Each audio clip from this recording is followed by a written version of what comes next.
Hello दोस्तों, आज मैं आपको शाहरुख कुंवर की एक कहानी सुनाऊंगा। असम में किसी समय में एक राजा रहा करता था। उसकी एक राजकुमारी थी जो अत्यंत सुंदर थी। राजा अपनी पुत्री से अत्यधिक प्रेम करता था। उसने अपने सेवकों को आदेश दे रखा था कि राजकुमारी को प्रतिदिन फूलों से तौला जाए। इस काम के लिए मालिन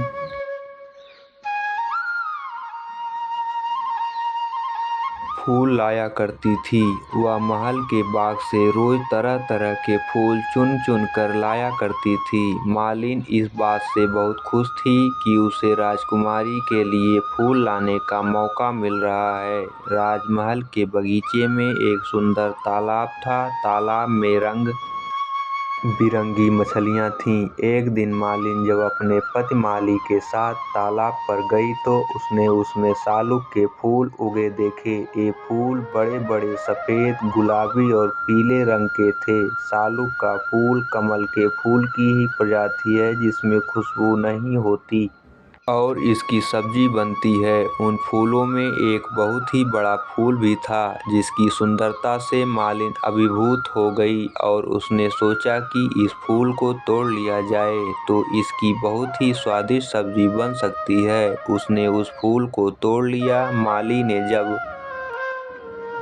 घर आकर अपनी कटारी से फूल को काटना चाहा ताकि सब्जी बन सके तो उसमें से एक आवाज आई, अरे अरे कटबे बेबुरा, हमा है कि शाहरुख कुंवर गेनरू राजा।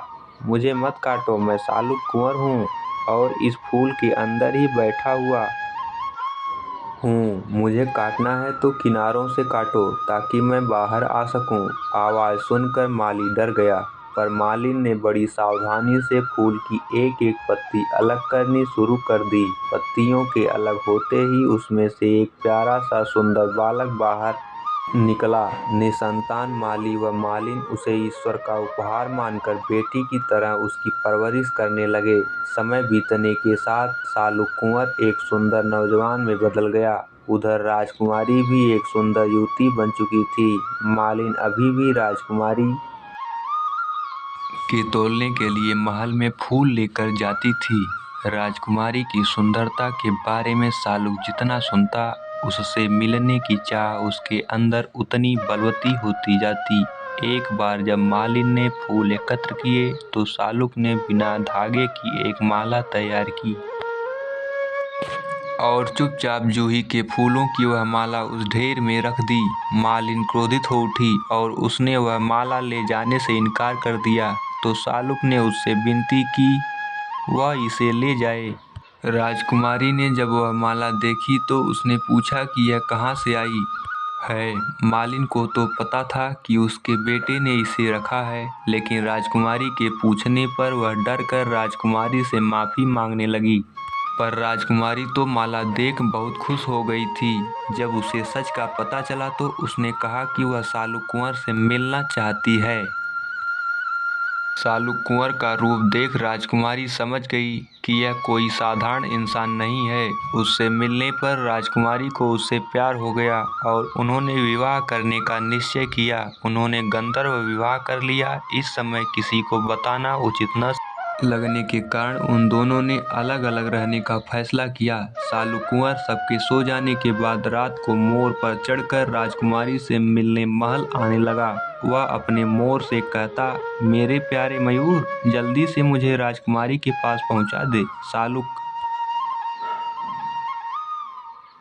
की माँ उसे वहां आते न देख ले, इसलिए राजकुमारी कहती, उरु उरु बेसी मंजूसा माए देखा पावेगा।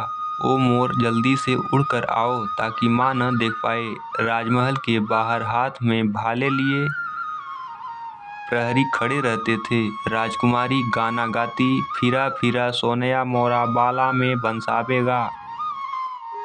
मेरे प्यारे शाहरुख कुंवर, जल्दी आ जाओ वरना भालों से तुम्हें छलनी कर दिया जाएगा। इसी तरह से वे काफ़ी समय तक मिलते रहे, लेकिन एक दिन शाहरुख को प्रहरियों ने देख लिया और उसे भालों से बींध दिया गया। राजकुमारी की लाख कोशिशों के बावजूद वह बच न सका। तब राजा को पता चला कि वह उसकी लाडली बेटी का पति था। राजकुमारी के दुख से व्यथित राजा ने सालुक की अंत्येष्टि का प्रबंध किया। लोग उसकी मृतदेह को लेकर श्मशान की ओर जाने लगे। तभी वहां एक तोता उड़ता हुआ आया और उसने उसकी मृतदेह पर भी अमृत जल छिड़क दिया। अमृत जल के छींटे पड़ते ही सालुक जीवित हो उठा। राजा और राजकुमारी ही नहीं, बाकी लोगों की भी खुशी का ठिकाना न रहा। राजा ने राजकुमारी का विवाह सालुक के साथ करने का अपना निर्णय जब मालिन को सुनाया तो वह फूली न समाई। परंपरा अनुसार उन्होंने चढ़ावे के लिए मछली, मिठाइयाँ, दही और पान सुपारी ली। विवाह के दिन पुरोहित ने सालुक कुंवर और राजकुमारी के सिर पर आम के पत्ते से जल छिड़का। उनके माथे पर काला लेप लगाया गया। वर के शरीर पर चंदन का लेप किया गया और फिर उसे अंगूठी, कपड़े और दही उपहार स्वरूप दिए गए। फिर आम की लकड़ी की आग जलाई गई और सालुक कुंवर ने आग में चावल, घी और फूल समर्पित किए। पुजारी ने मंत्रों का उच्चारण किया और इस तरह उनका विवाह संपन्न हो गया। विवाह के बाद राजा ने सालुक को दरबार में एक महत्वपूर्ण पद दे दिया। राज दरबार के कई लोग उससे द्वेष रखने लगे। एक माली के बेटे को अपने बराबर सम्मान पाते देख उन्हें बहुत बुरा लगा और वे उसके खिलाफ षड्यंत्र रचने लगे। एक दिन राजा ने अपने सारे संबंधियों को शिकार पर चलने के लिए कहा, पर सालुक कुंवर को यह सोचकर आमंत्रित नहीं किया कि वह तो शिकार करना जानता ही न होगा। राज दरबारियों ने भी राजा के कान भरे कि एक माली के बेटे में राजसी गुण कहाँ से आ सकते हैं। राजकुमारी व सालुक दोनों ही इस बात से बहुत आहत हुए। पर कुंवर ने राजकुमारी को समझाते हुए कहा, परेशान मत हो, मैं ही सबसे ज्यादा शिकार करके लौटूंगा। राजा ने नहीं बुलाया तो क्या, शिकार पर तो मैं जा ही सकता हूँ। जो लोग सालुक को छोड़कर जंगल में चले गए वे एक चिड़िया भी नहीं मार सके, लेकिन सालुक बहुत एकाग्रता से शिकार करने में जुट गया और उसने हिरणों का शिकार किया। वह ऐसा सबसे छिपकर कर रहा था। शिकार करने के बाद उसने एक साधु का वेश धारण किया और एक पेड़ के नीचे बैठ गया। राजा के कुछ संबंधियों ने जब एक साधु को तपस्या में लीन बैठे देखा तो वे उसके पास अपना भविष्य जानने की इच्छा से जुट गए। सालुक कुंवर ने उन सभी को एक एक मृत हिरण दिया और साथ ही उन लोगों की पीठ पर गरम चीलम से एक निशान बना दिया। उसके बाद वह साधु का वेश त्याग अपने असली रूप में उनसे जा मिला। सभी उसे देख मुंह बनाने लगे, जैसे उसका आना उन्हें अखर रहा हो। कुछ देर बाद जब सब भोजन करने बैठे तो उन्होंने सालुक को पानी लेने भेजा। वह जिस तालाब से पानी लेने गया था उस पर एक डायन का अधिकार था। डायन ने उसे पकड़ लिया और यह जानने के बाद कि वह राजा का दामाद है, उससे बोली कि राजा अगर मुझे 10,000 मुद्राएं देगा तो ही तुम्हें छोड़ूंगी। राजा तक जब यह खबर पहुंची तो उसने मना कर दिया, क्योंकि वह उसे पसंद नहीं करता था और चाहता था कि राजकुमारी की शादी किसी राजकुमार से हो जाए। सबको वापस महल में आया देख राजकुमारी ने सालुक कुंवर के बारे में पूछा। सुना सुना बाबा मोरा, सालुक कुंवर गेनरू राजा रई किता दुर्गा। हे पिता, मेरे सालुक कुंवर कितना दूर हैं? तो राजा ने कहा, सुना सुना बेटी मोरा, सालुक कुंवर गेनरू राजा जुया खेले पासा खेले अरई बहुत दूर गा।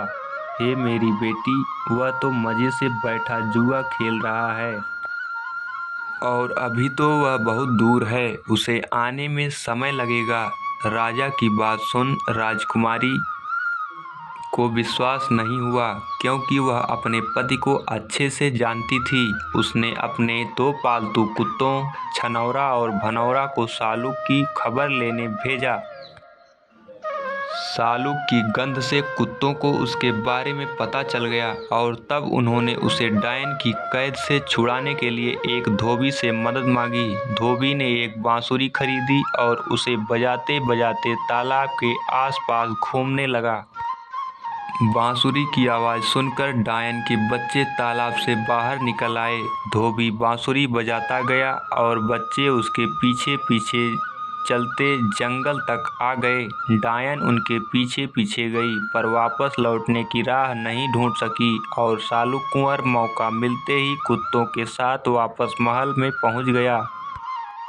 राजकुमारी उसे देख बहुत खुश हो गई। सालुक ने सबको सच्चाई बताई। तब राजा को एहसास हुआ कि सालुक वास्तव में बहुत ही योग्य इंसान है। अपनी बात को सिद्ध करने के लिए उसने राजा को लोगों की पीठ पर पड़े निशानों को भी दिखाया और सब जान गए कि सारे शिकार उसने ही किए थे। राजा को अपनी भूल का एहसास हुआ और उसने उससे माफ़ी मांगते हुए उसे अपना उत्तराधिकारी घोषित कर दिया। तो दोस्तों, ये कहानी आपको कैसी लगी हमें कमेंट में ज़रूर बताएं और मेरे चैनल को लाइक, शेयर एवं सब्सक्राइब करना ना भूलें। धन्यवाद। आपका दिन शुभ हो।